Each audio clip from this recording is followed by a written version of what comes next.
2022 நடந்த road accidents குறைவு.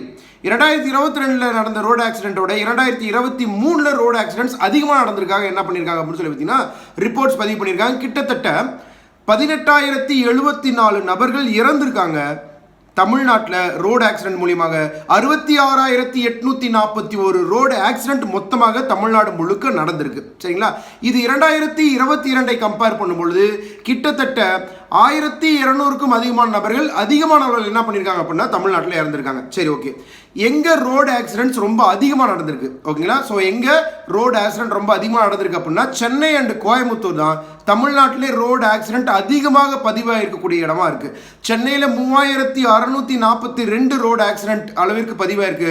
ஒட்டுமொத்த ரோடு ஆக்சிடென்ட்ல 5.45% கோயம்புத்தூர் அண்ட் சென்னை தலா 5.45% ரோடு ஆக்சிடென்ட்ஸ் அதிகமாக நடந்திருக்கு. இதுக்கு அடுத்தது பார்த்தீங்க அப்படின்னா செங்கல்பட்டு, திருப்பூர் அண்ட் தென் சேலம், இங்கே அதிகமான அளவுக்கு ரோடு ஆக்சிடென்ட் நடந்திருக்கு. சரி, ஓகே. ரோடு ஆக்சிடென்ட் நடந்ததுல அதிகமாக எங்கே இறந்திருக்காங்க அப்படின்னு சொல்லி பார்த்தீங்க அப்படின்னா தட் இஸ் கோயம்புத்தூர். ஓகேங்களா? 1040 பேர் 2023 ரோடு ஆக்சிடென்ட்ல மட்டும் கோயம்புத்தூர்ல இருந்து இறந்திருக்காங்க.